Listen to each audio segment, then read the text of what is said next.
Side में click करो फिर बस। हेलो स्टूडेंट्स, मैं Amar Kumar Yadav.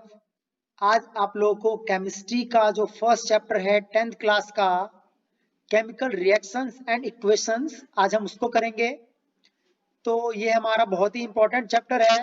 This is the first chapter of class 10th of chemistry. तो इस चैप्टर को हम थोड़ा सा जो है किसको समझेंगे कि केमिकल रिएक्शन और केमिकल इक्वेशन होता क्या है, इसके अंदर हम क्या कुछ पढ़ने वाले हैं वो हम नेक्स्ट स्लाइड में बात करते हैं। तो इस चैप्टर के अंदर जो बेसिकली हम पढ़ने वाले हैं कि क्या क्या हम इस चैप्टर के अंदर पढ़ेंगे, क्या क्या हम कवर करेंगे, तो वो है what is chemical reaction, what is chemical equation, what are the properties of chemical reaction, about reactants and products, what is physical notation, what is the balancing of chemical equation, what are the different types of chemical reactions, what is corrosion and rancidity। ये सब कुछ हम इस chapter के अंदर पढ़ने वाले हैं। तो सबसे पहले कि कोई भी केमिकल रिएक्शन होता क्या है, what is chemical reaction, what is chemical change. तो केमिकल रिएक्शन होता क्या है, आप लोगों ने दो चीजें पढ़ी होंगी, केमिकल चेंज और physical change. Chemical change means the change in chemical property and physical change means the change in physical property और फिजिकल अपीयरेंस। यहाँ पर हम केमिकल रिएक्शन के बारे में बात करेंगे कि केमिकल रिएक्शन होता क्या है। तो कोई भी केमिकल रिएक्शन हम तब बोलते हैं जब किसी भी सब्सटेंस जो है वो पूरी तरीके से एक नए सब्सटेंस में कन्वर्ट हो जाता है। A chemical reaction is the change of a substance into new one that has different chemical identity। जब कोई एक सब्सटेंस किसी नए सब्सटेंस में चेंज हो जाता है जिसकी नई प्रॉपर्टी है, उसे हम कहते हैं chemical reaction. A chemical reaction is the change of substance into new one that has different chemical identity। अब किसी भी केमिकल रिएक्शन के अंदर दो कंपोनेंट्स होते हैं, एक होता है रिएक्टेंट और एक होता है प्रोडक्ट। तो जो लेफ्ट साइड पे होता है उसे हम कहते हैं रिएक्टेंट और जो राइट हैंड साइड पे होता है उसे हम कहते हैं प्रोडक्ट। अब हम इसको डिफाइन कैसे करेंगे, तो reactants are those substances which takes part in a chemical reaction. तो जो भी कोई केमिकल सब्सटेंस किसी रिएक्शन में टेक्स पार्ट कर रहे हैं उसे हम बोलेंगे रिएक्टेंट्स। और जो प्रोडक्ट है वो क्या है, तो जो भी कोई नया सब्सटेंस बनता है किसी केमिकल रिएक्शन के बाद, उस न्यू सब्सटेंस को हम बोलते हैं product. Product is the new substance is produced as a result of a chemical reaction. Now what are the characteristics of chemical reaction. किसी भी केमिकल रिएक्शन के क्या क्या कैरेक्टरिस्टिक्स हो सकते हैं, क्या क्या प्रॉपर्टीज, क्या क्या फीचर्स हो सकते हैं। तो change in colour, change in taste, change in smell, change in temperature, evolution of gas, formation of precipitate, change in the state of substances। यहां पर आप इस पिक्चर में देख पा रहे हो कि फर्स्ट केस में क्या हो रहा है, there is melting of wax. यहां पर चेंज ऑफ स्टेट को आप देख सकते हो। चेंज ऑफ स्टेट में क्या है कि भाई सॉलिड से लिक्विड में कन्वर्ट हो रहा है ये मेल्ट होकर के। इसके बाद है चेंज इन कलर। यहां पर जो पोटेशियम परमैंगनेट है इसका कलर चेंज हो रहा है। इसके बाद आप देखोगे बबल्स ऑफ हाइड्रोजन गैस, यहां पर क्या हो रहा है, इवोल्यूशन ऑफ गैस। नेक्स्ट में आप क्या देखोगे, जिंक ग्रेन्यूल्स को जब हम किसी भी एसिड के साथ रिएक्ट करते हैं तो वो क्या हो जाता है, हीटेड हो जाता है, हीट हो जाता है वो, ठीक है। तो वहां पर क्या हो रहा है, चेंज इन टेम्परेचर। तो ये सारी चीजें क्या है, किसी केमिकल रिएक्शन के फीचर्स हैं ये सारे। Okay students, now what is chemical equation. It is the symbolic representation of chemical reaction। जब हम किसी भी केमिकल रिएक्शन को सिंबल के फॉर्म में लिखते हैं उसे क्या कहते हैं, केमिकल इक्वेशन। दो तरीके के केमिकल इक्वेशन होते हैं, one is balanced chemical equation, another is unbalanced chemical equation. Balanced chemical equation has equal number of atoms of each element on both side. Unbalanced chemical equation when there is number of atoms of each element present in reactant is not equal to the number of atoms present in the product। and unbalanced chemical equation is also called skeletal equation. Now, why do we need to balance a chemical reaction? किसी भी chemical reaction को balance करना क्यों जरूरी है? तो students आपने 9th class में पढ़ा होगा एक टॉपिक चैप्टर 3 में एटम्स एंड मॉलिक्यूल में लॉ ऑफ केमिकल कॉम्बिनेशन में law of conservation of mass पढ़ा होगा आपने. तो law of conservation of mass क्या कहता है? It states that mass can neither be created nor be destroyed in a chemical reaction. So we need to balance a chemical reaction. What is physical notation? एक अलग term है, that is physical notation. Physical notation का मतलब होता है कि जब हम किसी भी केमिकल सब्सटेंस के फिजिकल स्टेट को रिप्रेजेंट करते हैं, that is physical notation. Now यहां पर कुछ फिजिकल नोटेशन के सिंबल्स दिए हुए हैं कि गैसेज स्टेट को हम कैसे रिप्रेजेंट करेंगे. By G. Liquid state is represented by L. solid state is represented by S. Aqueous state is represented by AQ. And the condition is generally written above and or below the arrow of a chemical equation. तो जब हम किसी भी chemical equation के साथ ऊपर की ओर या नीचे की ओर जो एरो लगाते हैं उसका मतलब क्या होता है? Releasing of gas. मतलब हीट एनर्जी इज रिलीज्ड और हीट एनर्जी इज एब्जॉर्ब्ड. यहाँ पर कुछ एग्जाम्पल दिए हुए हैं केमिकल इक्वेशन के, जिसे आप घर पर प्रैक्टिस करने के लिए इसे यूज कर सकते हैं. इसे राइट डाउन कर सकते हैं अपने नोटबुक में और इन केमिकल इक्वेशंस को आप बैलेंस करने की कोशिश करेंगे at your home. You can write these chemical equations and practice for balancing. Now how to balance a chemical equation. किसी भी केमिकल इक्वेशन को हम बैलेंस कैसे करेंगे? तो यहाँ पर कई सारे मेथड होते हैं किसी भी केमिकल इक्वेशन को बैलेंस करने के लिए, बट यहाँ पर बेसिकली दो इक्वेशंस को बैलेंस करने के लिए मेथड बताए गए हैं. एक है हिट एंड ट्रायल मेथड और एक है ion exchange method. Hit and trial method में एक्चुअल में क्या होता है? सबसे पहले तो मैं आपको बता दूं कि जब कभी भी हम कोई भी केमिकल इक्वेशन लिखते हैं तो वहां पर दो चीजें होती है. एक होता है कोफिशिएंट और एक होता है सबस्क्रिप्ट, जो कि आपको पिक्चर में क्लियरली देख सकते हैं आप इसे. What is coefficients and what is subscripts. तो हिट एंड ट्रायल मेथड अब देखते हैं हम कि hit and trial method actual में होता क्या और हम कैसे बैलेंस करते हैं. तो सिंपल सा ये मेथड है हिट एंड ट्रायल मेथड कि जो हम किसी भी केमिकल इक्वेशन के अंदर जो भी एटम्स या जो भी एलिमेंट्स टेक्स पार्ट कर रहे हैं on left hand side and on right hand side, तो उनको हमने बैलेंस करना है. उनके नंबर ऑफ एटम्स को बैलेंस करना है, उनकी काउंटिंग को हमने बैलेंस करना है. जैसे कि क्वेश्चन है hydrogen gas with oxygen gas it forms water molecule. तो सबसे पहले लेफ्ट हैंड साइड पे और राइट हैंड साइड पे जो भी एटम्स हैं उनको हमने नोट कर लिया और उनके नंबर्स को नोट कर लिया. उसके बाद हम उनको बैलेंस कर पाएंगे. ठीक है, तो ये कॉमन सा मेथड है हिट एंड ट्रायल मेथड. इस बैलेंसिंग के लिए मैं एक अलग से वीडियो बनाऊंगा, उसे अपलोड करूंगा. वहां से आप उस बैलेंस करने के लिए जो है कि वहां से आप हेल्प ले सकते हैं और आप किसी भी इक्वेशन को बैलेंस करना सीख सकते हैं. Next, what are the types of chemical reaction. तो यहाँ पर कुछ केमिकल रिएक्शन के टाइप्स हैं. Combination reaction, decomposition reaction, single displacement reaction, double displacement reaction, redox reaction, exothermic reaction, endothermic reaction. अब ये सभी रिएक्शंस में क्या कुछ होता है उसके लिए हम आगे बात करेंगे. तो सबसे पहले कि कॉम्बिनेशन रिएक्शन में क्या होता है. तो कॉम्बिनेशन रिएक्शन में क्या, जैसे कि नाम से ही पता लग रहा है हमें कि कॉम्बिनेशन रिएक्शन मींस कंबाइन होना.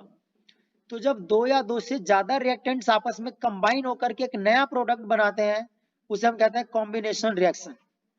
इन a chemical reactions you can combine two or more reactants to form a new product. और इसी रिएक्शन को हम सिंथेसिस रिएक्शन भी कहते हैं. This is also called forming reaction. Now, decomposition reaction. Decomposition reaction का मतलब होता है कि जब हम किसी बड़े कम्प्लेक्स मॉलिक्यूल को, किसी बड़े कम्प्लेक्स कंपाउंड को हम छोटे छोटे प्रोडक्ट में ब्रेक डाउन कर देते हैं, डिकम्पोज कर देते हैं, उसे कहते हैं decomposition reaction. The reaction in which a single compound breaks down into two or more than two elements is called decomposition reaction. यहाँ पर डीकम्पोजिशन रिएक्शन में कुछ ऐसे एनर्जी सोर्सेज होते हैं जिसकी हेल्प से हम कंपाउंड को ब्रेक कर पाएंगे. तो वो एनर्जी सोर्सेज कौन कौन से हैं? वो है हीट, लाइट एंड इलेक्ट्रिसिटी. तो इस तरीके से डीकम्पोजिशन रिएक्शन के सब टाइप्स हैं. थर्मल डीकम्पोजिशन रिएक्शन जिसमें हीट का यूज किया जाता है ब्रेक डाउन करने के लिए. इलेक्ट्रोलिटिक डीकम्पोजिशन जहां पर इलेक्ट्रिसिटी का यूज किया जाता है कंपाउंड को ब्रेक डाउन करने के लिए. फोटो डीकम्पोजिशन जहां पर सनलाइट का यूज किया जाता है कंपाउंड को ब्रेक डाउन करने के लिए. यहाँ पिक्चर में देख सकते हो कि सिल्वर क्लोराइड जो है कि it can be decomposed by the sunlight, and the decomposition of silver chloride and silver bromide is used in white and black photography. Now single displacement reaction. Single displacement reaction में क्या होगा? In which a more reactive element displaces a less reactive element. A chemical reaction in which a more reactive element displaces a less reactive element from its solution और from its compound. जब कोई ज्यादा reactive element less reactive element को displace कर देता है, उसकी position को चेंज कर देता है, that is single displacement reaction. अब कौन सा एलिमेंट कितना रिएक्टिव है इसके लिए आप रिएक्टिविटी सीरीज देख सकते हैं चैप्टर 3 में. Chapter number 3 metal non metal में वहां पर एक रिएक्टिविटी सीरीज गिवन है. वहां से आप ये लर्न कर सकते हैं और ये चेक कर सकते हैं कि कौन सा एलिमेंट कितना ज्यादा रिएक्टिव है. तो नीचे यहाँ इक्वेशन में आप देख सकते हैं कि किस तरीके से आयरन ने कॉपर सल्फेट सॉल्यूशन से कॉपर को डिस्प्लेस कर दिया, because iron is more reactive than copper. और हुआ क्या कि जब आयरन नेल को हम कॉपर सल्फेट सॉल्यूशन में डालेंगे तो जो कॉपर सल्फेट सॉल्यूशन का कलर ब्लू है वो ब्लू से कैसा कलर हो जाएगा? फेड कलर हो जाएगा, लाइट ग्रीन कलर हो जाएगा. So this is the single displacement reaction. Now double displacement reaction in which two compounds react by an exchange of ions to form two new compounds. यहाँ पर दो compounds आपस में अपने अपने आयंस एक्सचेंज करते हैं, इसको हम कहते हैं double displacement reaction. Here silver nitrate with sodium chloride forms silver chloride and sodium nitrate. इस डबल डिस्प्लेसमेंट रिएक्शन में प्रेसिपिटेट भी बनता है जिसकी वजह से हम इसे प्रेसिपिटेशन रिएक्शन भी कह सकते हैं. Now redox reaction. तो रिडॉक्स रिएक्शन क्या होता है? एक ऐसा रिएक्शन जिसमें रिडक्शन और ऑक्सीडेशन दोनों साथ साथ होते हैं. A reaction in which reduction and oxidation takes place simultaneously. That is redox reaction. Redox reaction के अंदर दो चीजें होती है, एक होता है रिडक्शन और एक होता है ऑक्सीडेशन. ऑक्सीडेशन मीन्स, ऑक्सीडेशन को आप लर्न कर सकते हो OIL, ऑयल करके. Oxidation is loss of electrons, OIL. Oxidation is loss of electrons and reduction is gain of electrons, RIG. Reduction is gain of electrons. तो जो एलिमेंट, जो compound oxygen को रिमूव करेगा वो क्या होगा? उसका रिडक्शन. और जहां पर ऑक्सीजन का गेन होगा उसका होगा oxidation. Now exothermic and endothermic reaction. Exothermic reaction, exo means out. Endo means in. When heat energy is absorbed, that is endothermic reaction. When heat energy is released out, that is exothermic reaction. Exothermic reaction में क्या होगा, heat जो है बाहर release होगी, reaction के बाद आपको हीट एनर्जी मिलेगा, बट एंडोथर्मिक में किसी रिएक्शन को कंप्लीट करने के लिए हमें हीट देना होगा. तो when heat energy is absorbed that is endothermic, when heat energy is released that is exothermic reaction. Now corrosion.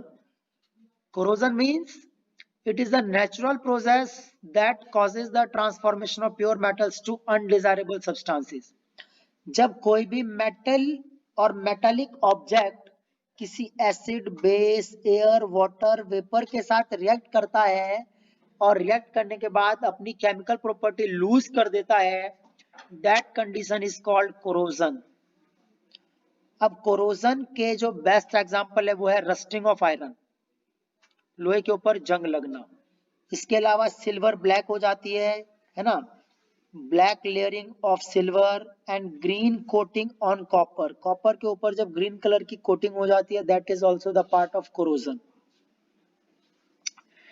तो सिल्वर के ऊपर जब कोरोजन होता है, उसका केमिकल फॉर्मूला होता है AgS, silver sulphide, Ag2S, Ag2S.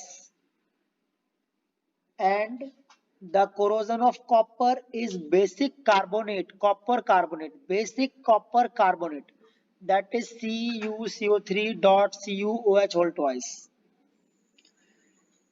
अब कौन कौन से फैक्टर्स होते हैं जो कि कोरोजन को अफेक्ट करेंगे?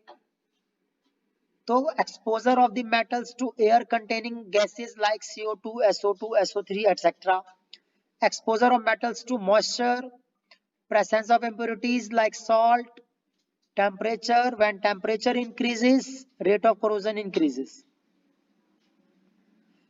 अब corrosion से बचाने के क्या क्या तरीके हैं? galvanization, alloying, greasing, oiling, painting. इन सभी मेथड्स को हम चैप्टर 3 मेटल नॉन मेटल में डिटेल में पढ़ेंगे. Prevention of corrosion. Now rancidity.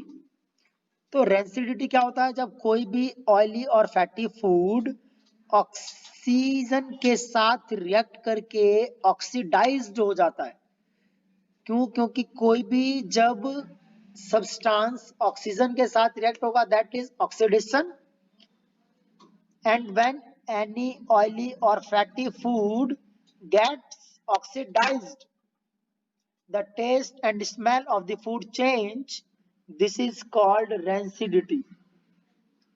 और जो फूड सब्सटेंसेस हैं वो खाने लायक नहीं रहता. अब रेंसिडिटी से फूड को बचाने के लिए कौन कौन से मेथड्स हैं हमारे पास? तो by adding food antioxidants. Antioxidants क्या होते हैं? ये ऐसे केमिकल्स होते हैं जो कि ऑक्सीडेशन नहीं होने देते. एग्जांपल में क्या है एंटीऑक्सीडेंट्स के? Sodium benzoate and sodium metabisulfite. Now storing food in airtight containers by using of refrigerator, replacing oxygen in the containers with another gas.